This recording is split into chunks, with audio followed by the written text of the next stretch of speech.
Our project team is from the Sydney School of Education, and Dr. Linda Bellen is the Chief Investigator, myself, and Professor Lauren Stevenson. Next. So pre-service teachers undertake practicums or professional experience throughout the education degrees. And this professional experience is the key aspect of initial education programs. And it's during these practicums that pre-service teachers really begin to understand their role as a teacher. Next.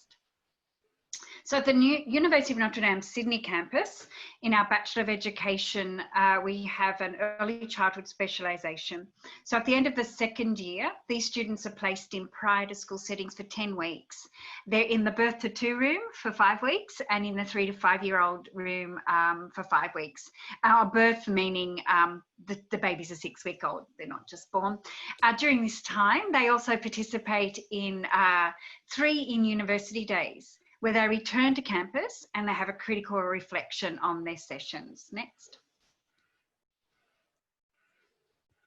Oh, no, I think we missed one before that. Thanks. No, next one. That's it. Thank you. Thank you. So in terms of the literature, we know that in Australia, many early childhood educators take on the supervision role without any prior mentor training or professional development, and often feel really unprepared for the task ahead. This can contribute to a lot of challenges and tensions that arise in performing this role.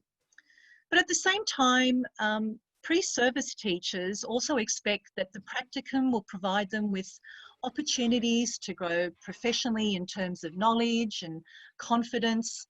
And this requires experienced mentors to guide and support them. And they also bring with them certain expectations around what that guidance and support should entail. So without a clear understanding of what that mentoring role entails, the actual roles that the mentor educators adopt may differ significantly and can result then, I guess, in varying outcomes for the pre-service teachers' professional learning and development. So to date, there's minimal research actually carried out on this topic in the early childhood domain, particularly in the Australian context. Next one, thanks. So our aim is to examine the different ways that early childhood mentor educators and pre-service teachers, so our students, how they conceptualise and experience mentoring. So in this way, we can gain insight into why some mentor educators and pre-service teachers have positive experiences and why some do not. I guess this clarity is really, really important if our initial teacher education programs are to contribute to enhancing the overall mentoring experience. And so then we can actually draw on these findings to improve and refine the overall early childhood professional experience here at University of Notre Dame. Next. So to answer our research question, we chose a qualitative research design using a phenomenographic approach to actually draw out the variations in the ways of understanding this phenomenon of mentoring.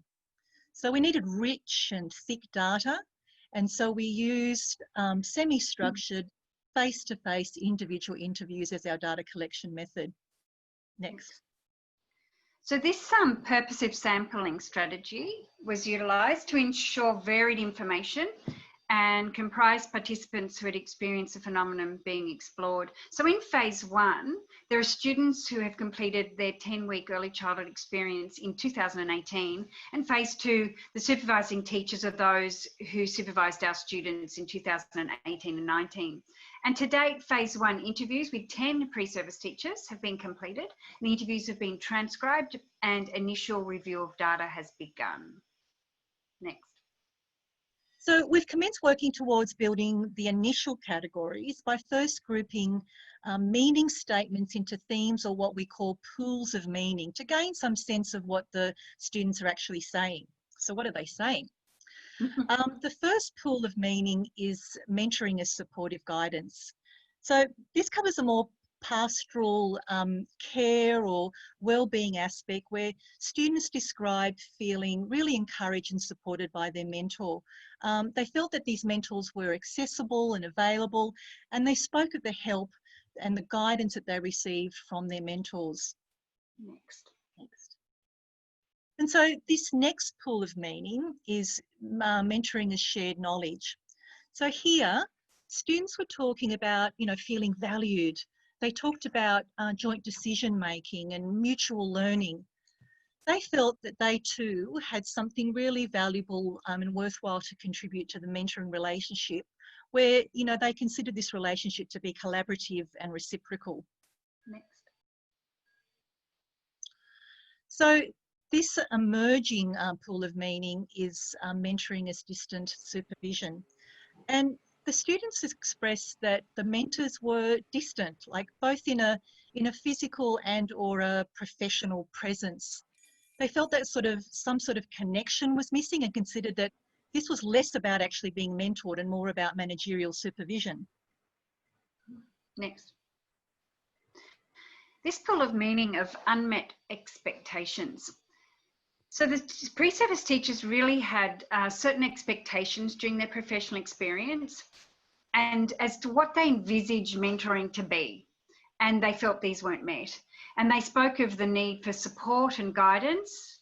They wanted to be challenged and felt like they weren't, and they wanted to receive immediate feedback. And they really lamented that they could not meet regularly after teaching hours and critically reflect with their mentor. Next.